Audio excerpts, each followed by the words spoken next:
I know that I have a different tactic when it comes to dialoguing with Christians and Muslims than most people do. Right? I mean, first of all, most people deal with micro issues. I only deal with macro issues. Let's talk big picture. Because if you get into a Sure. verse and this and that, it's a rabbit hole. Okay? When you're dialoguing religion with people who are not from your religion, you could only use macro. Or they'll tire you out. Okay? And they'll talk more than you do. You try to interrupt and they're like, don't interrupt me, blah, blah, blah, blah. Deal with the macro, deal with logic. And at the end, just ask them what seems more plausible. That's it. I mean, that's the only way you can win people over. Okay, because they already have decided what this verse means to them or not.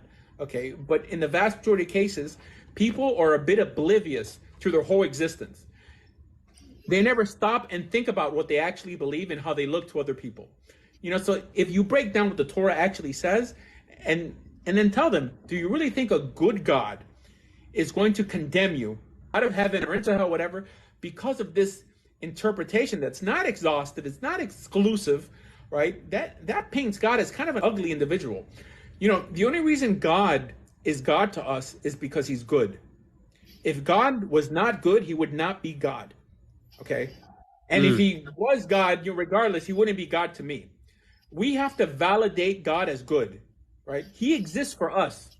Okay? We don't exist for God. God exists for us. The only reason we know about God is because of the Torah. We don't believe in the Torah because of God. We believe in God because of the Torah. The reason we fell in love with the God of Israel is because of how he appears in the Torah. He cares of how he looks to us, right? It's important to him for whatever reason.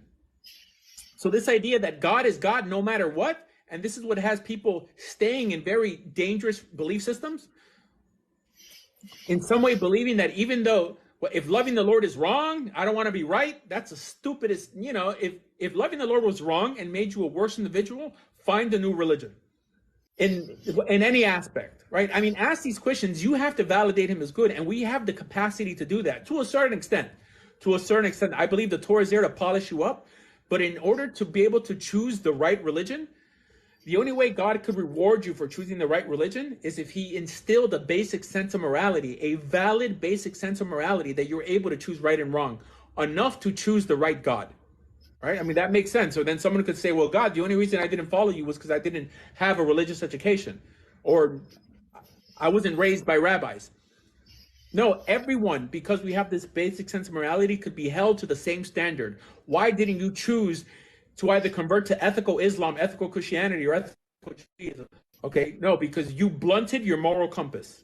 This shows that God is here to be validated by us as ethical. It says that the holy God is made holy through righteousness.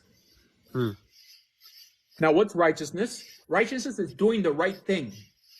The only reason God is holy to us is because he's good. If he didn't do the right thing, he wouldn't be holy.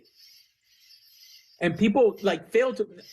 This is why people don't leave crappy religions. They're like, okay, yes, I mean, it sounds weird, but it's the truth, right? I hate using that word truth. It means nothing. Outside of a religious circle, unless I'm talking to other religious people, it means nothing. It means it's true to you, all right? If he's not part of your religion, why would it be true to him? Now, you could say it's... So wait, is truth subjective then, to you? No. From a religious perspective, once you're convinced and have validated the God of Israel as your God, then that becomes truth to you. An outsider's perspective, right? I mean, a Muslim's going to tell me that Islam is true. Now, is truth subjective to him? No, he believes it's true. However, what makes him a fanatic is him thrusting his ritualistic beliefs on me, an outsider. I don't belong to his religion. The only thing we can argue with outsiders is the purposefulness of religion. That's the only reason we can argue, right? The necessity of a good God in people's lives. Not like follow me because my religion is true. Because the guy back there that would just say, you know what? That my religion is true too. My religion is true. It means nothing. It's so stupid. People argue. I mean, it's like people on TikTok who argue, prove to me that God exists. Clearly, you can't prove that God exists. You can't prove God doesn't exist. That means is a washout. The only thing you can prove is in the state of a good God in lives and how that makes people more ethical. That's the only argument you can make, and we would win that argument every time. Okay, that in the vast majority of cases, people who submit themselves to the ethical standards that appear in the Bible typically, not always, typically end up being more ethical than people who don't. That's it.